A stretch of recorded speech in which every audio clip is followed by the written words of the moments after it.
The air was thick with an unshakable chill as I stepped off the beaten path, my boots sinking slightly into the damp earth of a forgotten village nestled deep within the Korean countryside.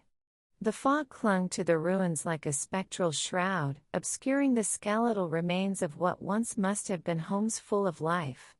My name is June, and I came here seeking stories, the kind that linger in the whispers of the wind and the creaks of old wood. I never expected to find myself in the middle of one. The silence was oppressive, broken only by the occasional drip of moisture from the trees. Then, I heard it, a whisper, so faint I might have imagined it, calling my name. My heart skipped a beat. I turned, scanning the fog, but there was nothing. Just the empty village and the feeling that I was not alone. The whispers grew louder, more insistent, as if the fog itself was speaking to me. My skin prickled with goosebumps, and my breath came in short, visible puffs in the cold air. I told myself it was just the wind, but the rationalization did little to calm the rising tide of fear in my chest. I decided to leave, to retreat back to the safety of the known, but the path I had come from was gone, swallowed by the fog. Panic set in as I realized I was lost, the whispers now a cacophony of voices all around me, none distinct but all undeniably calling for me. I ran, my heart pounding, my breath ragged, until I tripped over something hidden in the mist. As I lay there, the whispers stopped. The silence was deafening. Then, from the fog, a hand reached out, cold and skeletal, brushing against my cheek before disappearing as quickly as it had come. I screamed, scrambling to my feet and running blindly until I collapsed from exhaustion. When I awoke, the fog had lifted, and the village was silent once more. But as I made my way back to civilization, I couldn't shake the feeling that something had followed me, something that still whispers my name in the dead of night. Break time equals 5s, greater than the script begins with the photographer, Ji-hoon, arriving at the outskirts of a secluded village in Korea, known for its eerie silence and the thick fog that perpetually clings to its narrow pathways. Ji-hoon, a freelance photographer, is on a personal project to capture the haunting beauty of forgotten places. The village, abandoned decades ago due to unexplained disappearances, is the perfect subject for his work. As he sets up his camera, the fog rolls in, heavier than before, muting the world around him. The only sounds are his own footsteps and the occasional whisper of the wind through the dilapidated houses. Ji-hoon feels a chill, not just from the cold, but from an overwhelming sense of being watched. Ignoring his unease, he focuses on his photography, capturing the desolate beauty of the village. It's only when he reviews the photos later that night, in the dim light of his lantern, that he sees it, a figure standing in the doorway of one of the houses, its face obscured by the fog. Ji-hoon's breath catches in his throat. He had been alone, he was sure of it. The figure wasn't there when he took the photo. Panic sets in as he flips through more photos, each one revealing the figure in different locations, always watching, always closer. The whispers start then, barely audible at first, growing louder, more insistent. They speak in a language Ji-hoon doesn't understand, but the intent is clear: he is not welcome here.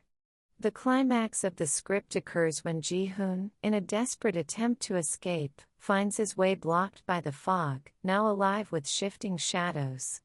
The whispers surround him, a cacophony of voices that seem to come from everywhere and nowhere.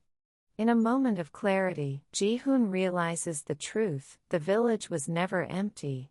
The script ends with Ji-hoon's camera found days later by a search party, the last photo showing him standing among the ruins, his face a mask of terror, the figures now clearly visible in the background, reaching out. The whispers in the fog remain unexplained, a mystery that lingers, leaving the audience with a sense of unease and the chilling realization that some places are better left forgotten. Break time equals 5s, greater than the dense fog clung to the narrow paths of the abandoned village like a shroud, muffling sound and distorting distance. I, a researcher with a keen interest in the forgotten histories of Korea's secluded villages, had come to document the stories of those who once called this place home. The air was thick with the scent of damp earth and decaying wood, a reminder of the village's slow surrender to time. My footsteps echoed unnervingly loud in the silence, each one a stark reminder of my solitude. Yet, as I adjusted my recorder and noted the crumbling structures around me, a sudden chill sliced through the humid air, so sharp it stole my breath. The temperature drop was immediate, as if I'd stepped into an invisible freezer. My skin prickled with goosebumps, and my breath fogged before me in quick, panicked puffs. Then, the footsteps began. Soft at first, barely discernible over the pounding of my own heart, they grew louder, closer, matching my pace step for step despite the empty path behind me. I spun around, my flashlight beam cutting through the fog, revealing nothing but the skeletal remains of the village. The rational part of my mind scrambled for explanations, an echo, perhaps, or the settling of old wood. But the primal part, the part that had kept our ancestors alive, screamed at me to run. I quickened my pace, my notes forgotten, my research secondary to the overwhelming need to escape. The footsteps kept pace, now accompanied by whispers so faint I couldn't make out the words, only the unsettling sensation that they were meant for me. My heart raced as I reached the edge of the village, the fog thinning just enough to reveal the safety of the main road ahead. As I stepped onto the pavement, the temperature normalized, and the sounds ceased as abruptly as they'd begun. I stood there, panting, the village behind me silent once more. But as I turned to look back, the fog seemed to coalesce into shapes, figures standing where none had been before, watching. I didn't wait to see more. I fled, the weight of unseen eyes heavy on my back until I was far from that place. Back in the safety of my hotel room, I played back my recorder, hoping to find some logical explanation for what I'd experienced. The static-laden playback offered none, only the sound of my own frightened breathing and, faint but unmistakable, the whisper of my name from a voice I didn't recognize.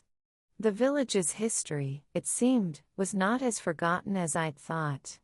And some stories, perhaps, are better left untold. Break time equals fives, greater than the fog clung to the narrow, winding paths of the remote Korean village like a shroud, muffling sounds and distorting shapes into eerie silhouettes.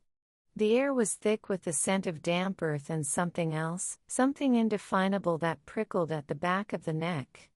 The main character, a travel writer named Ji-hoon, had come to document the vanishing traditions of Korea's most secluded villages, but the moment he stepped into this one, a deep unease settled in his gut. The village was eerily quiet, save for the occasional whisper of wind through the skeletal branches of leafless trees. The few elderly residents he encountered moved like shadows, their eyes downcast, their responses to his questions terse and evasive. Ji-hoon's initial curiosity quickly turned to apprehension as he noticed the first mirror in a home he was invited into. It was turned to face the wall, its ornate frame dusty with neglect. When he asked about it, the elderly homeowner's face closed off, and she changed the subject abruptly. As Ji-hoon visited more homes, the same strange detail repeated itself, mirrors, large and small, all deliberately turned away. The silence of the villagers was deafening, their refusal to acknowledge the mirror's existence more unsettling than any explanation could have been. The fog seemed to grow thicker as the day wore on, and with it, Ji-hoon's sense of isolation. Sounds became distorted, a child's laughter from an empty alley, the faintest whisper of his name when no one was near. His reflection in a puddle seemed to move independently, a grin stretching across its face before vanishing. The psychological toll mounted as Ji-hoon's coping mechanisms, rationalization, detachment, began to fray. He found himself avoiding reflective surfaces, his heart racing at the sight of his own shadow. The climax came when, in a fit of desperation, he turned one of the mirrors to face him. The glass was black, not reflecting the room but something else, a figure standing just behind him, its features indistinct but its intent palpable. Ji-hoon fled the village as the fog closed in around him, the whispers growing louder, more insistent. Back in the city, he tried to convince himself it had been a trick of the light, the stress of isolation. But the unease never left him. And sometimes, in the corner of his eye, he catches a glimpse of a figure standing just behind him, its presence a constant, silent dread. The script ends with Ji-hoon sitting at his desk, the cursor blinking on an empty document, the story of the village and its mirrors left untold, the whispers in the fog still calling his name.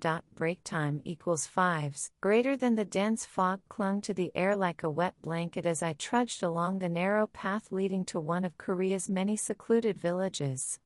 The village, long abandoned, was said to be a place where the past refused to fade, where whispers of the old world still lingered in the wind. My name is June, an avid hiker and an amateur historian, drawn to this place by tales of its eerie quiet and the unexplained phenomena reported by those few who dared to visit. The weight of my backpack and the crunch of gravel under my boots were the only sounds in the oppressive silence. The fog made it hard to see more than a few feet ahead, and the air was thick with an unnameable tension. My heart pounded in my chest, a mix of excitement and a growing sense of unease. As I rounded a bend, something caught my eye, a child's toy, a small wind-up rabbit, sitting perfectly in the middle of the path. Its ears twitched slightly, as if it had just been set down moments before. The sight sent a chill down my spine. There were no children here, no one at all for miles. The village had been abandoned for decades. Yet, the toy moved, its gears whirring softly in the silence. I knelt down, my fingers trembling as I reached out to touch it. The metal was cold, but the key at its back was warm, as if recently turned. A gust of wind blew through the trees, carrying with it the faint sound of children's laughter. My blood ran cold. The laughter was distant, yet clear, and it seemed to come from all around me. I stood up quickly, scanning the fog-shrouded trees, but there was no one there. The laughter faded, leaving behind an even deeper silence. The toy rabbit continued to move, its painted eyes seeming to follow me.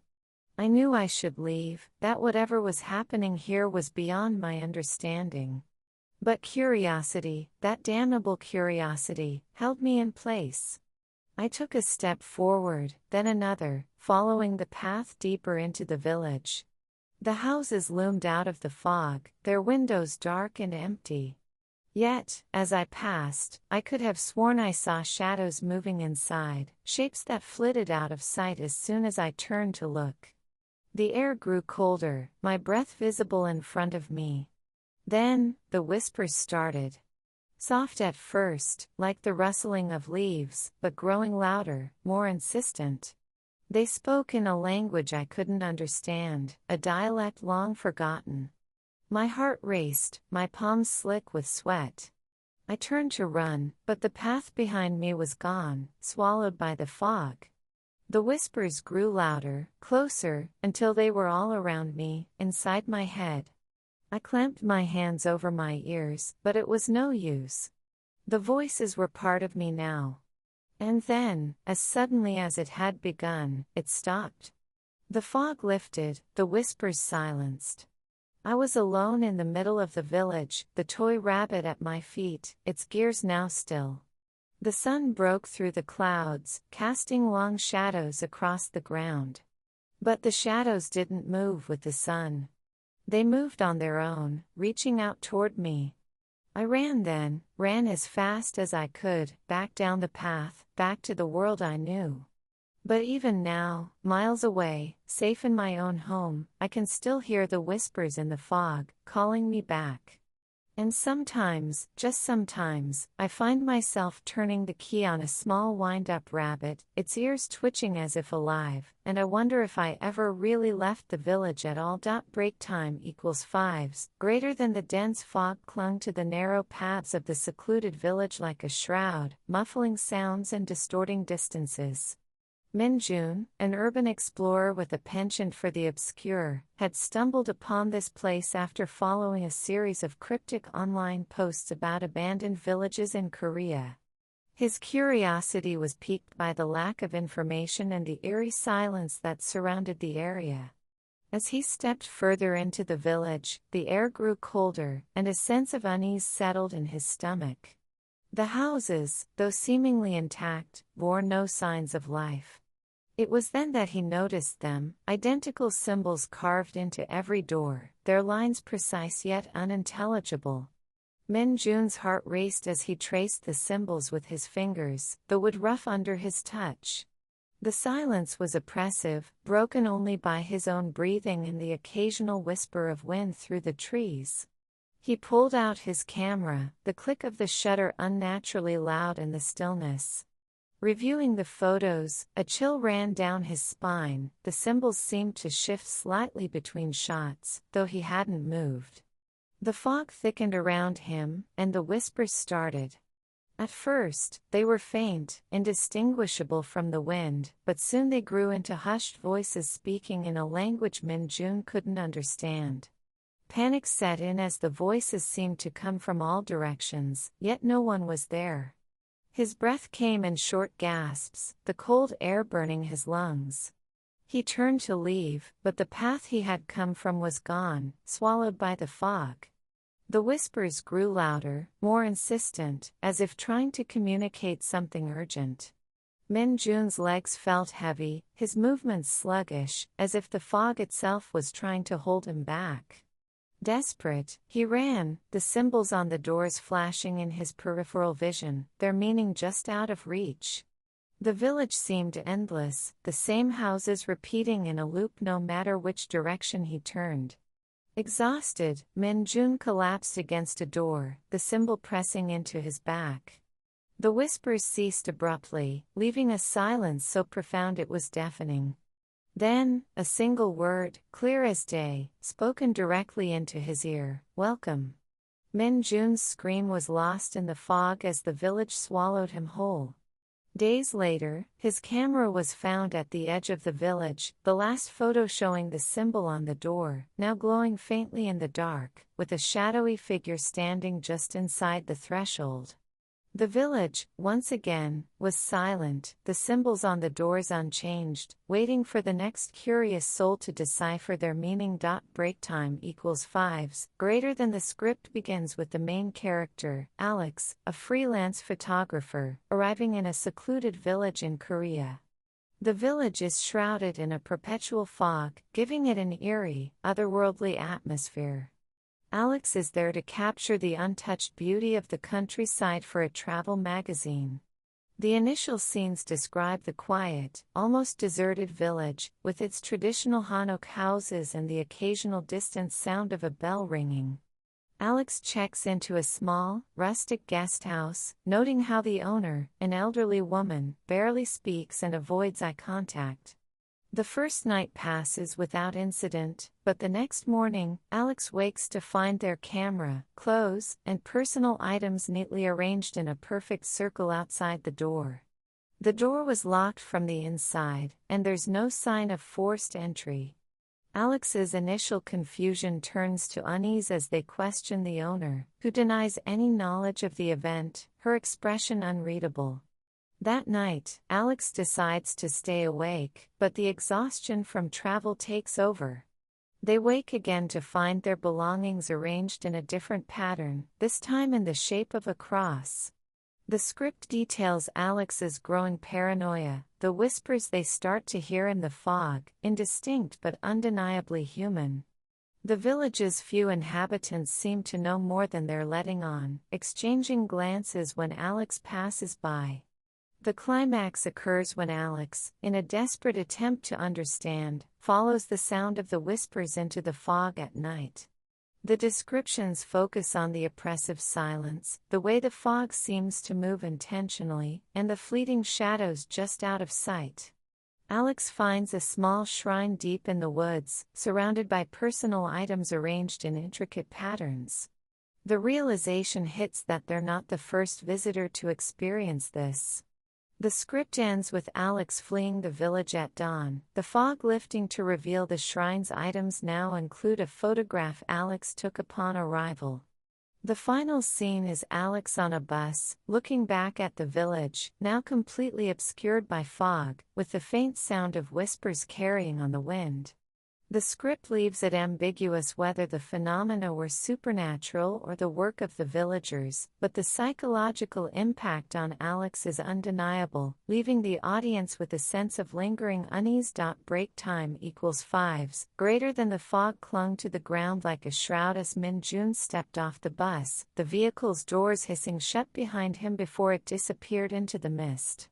The air was thick with the scent of damp earth and pine, a familiar yet somehow alien aroma that made the back of his neck prickle.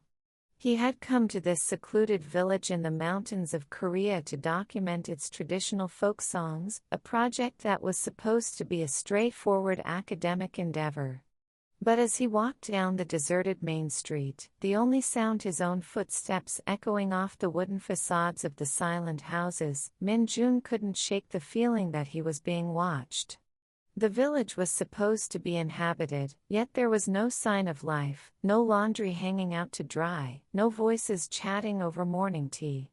Just the oppressive silence, broken only by the occasional rustle of leaves in the wind. As the first light of dawn began to filter through the fog, a sound reached Min Jun's ears that stopped him in his tracks.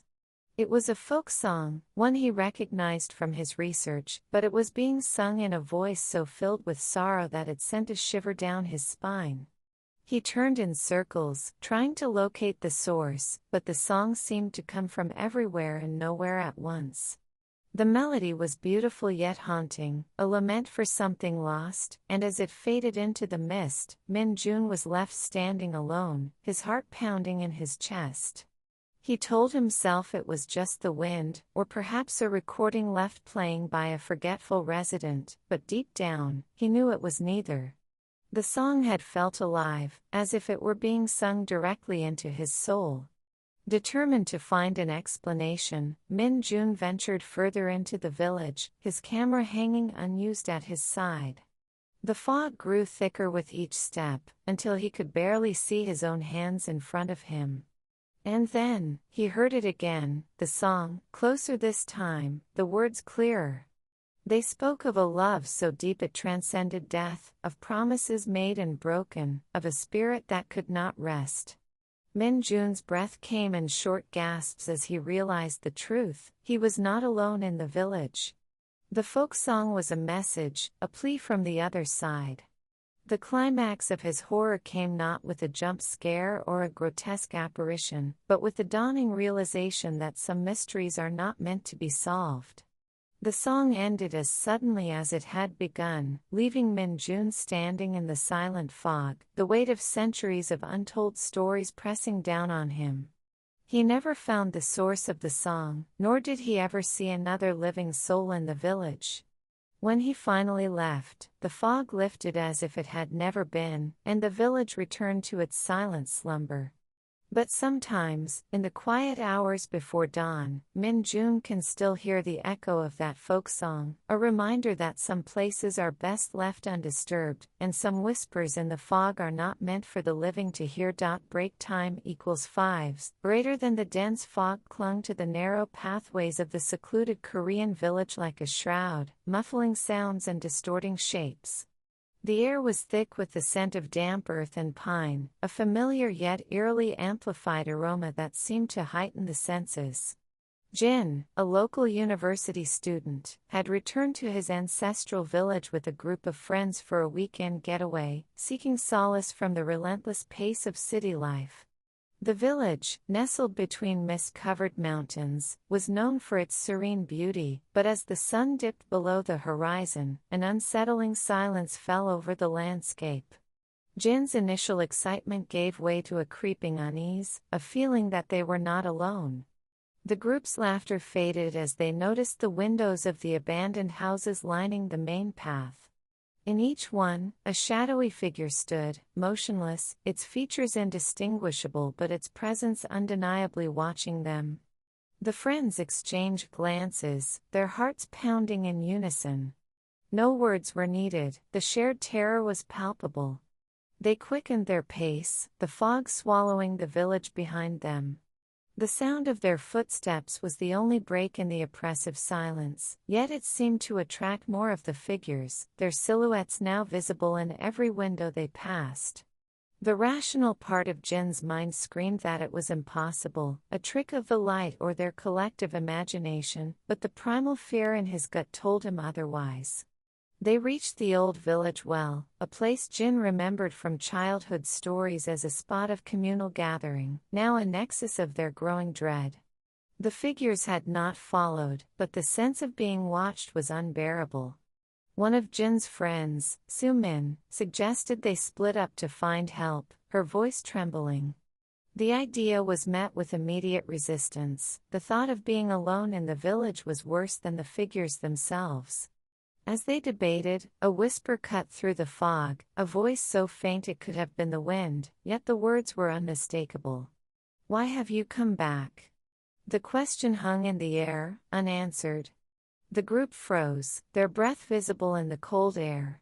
The whispers grew, overlapping, a chorus of voices that seemed to come from all directions. The figures in the windows began to move, their shadows stretching unnaturally towards the group. The friends ran, their screams lost in the fog. They didn't stop until they reached the edge of the village, where the fog thinned and the whispers ceased. The next morning, under the clear light of day, the village appeared as it always had, quiet and empty. The friends, shaken, decided to leave without speaking of what they had seen. But as Jin looked back one last time, he saw the figures again, standing in the windows, watching. And this time, he was sure one of them waved. The experience left them with more questions than answers, a haunting mystery that would linger in their minds long after they had returned to the safety of the city. The village, with its whispers in the fog, remained a place of unexplained phenomena, a reminder that some secrets are best left undisturbed. Break time equals 5s, greater than the fog rolls in thick and heavy, swallowing the narrow paths that wind through Korea's secluded villages. You, a curious traveler, had heard rumors of these places, whispers of villages where the fog doesn't just obscure vision but carries voices, murmurs that shouldn't be there. Your curiosity brought you here, to a village seemingly frozen in time, its houses leaning into each other as if sharing secrets. The air is damp, the silence oppressive, broken only by the occasional creak of wood underfoot. You find yourself drawn to a particular house, its door slightly ajar, an invitation or a warning, you're not sure. Inside, the dust dances in the slivers of light that pierce through the cracked windows. It's here you find it, a diary, its pages yellowed with age, the handwriting frantic, desperate. The entries speak of voices from the fog, whispers that grow louder, more insistent, until they're all the writer can hear. You scoff at first, but then you hear it, a whisper, so faint you're not sure it's real. You strain your ears, and there it is again, your name, barely audible, coming from nowhere and everywhere at once. Your heart races as you step back outside, the fog now so thick you can barely see your own hands. The whispers grow louder, a cacophony of voices now, some pleading, some laughing, all terrifying. You run, but the fog clings to you, the voices following, always just out of sight. You stumble upon a clearing, the fog suddenly lifting, the voices gone as if they never were. But in the silence, you realize, you're not alone. Figures stand at the edge of the clearing, watching, waiting. The diary's last entry flashes in your mind, the writer's final words, they are in the fog. They're always in the fog. The figures step forward, and the fog rolls in once more, swallowing everything, including you. The last thing you hear is the whispers, now inside your head, and you understand, the fog never lets go.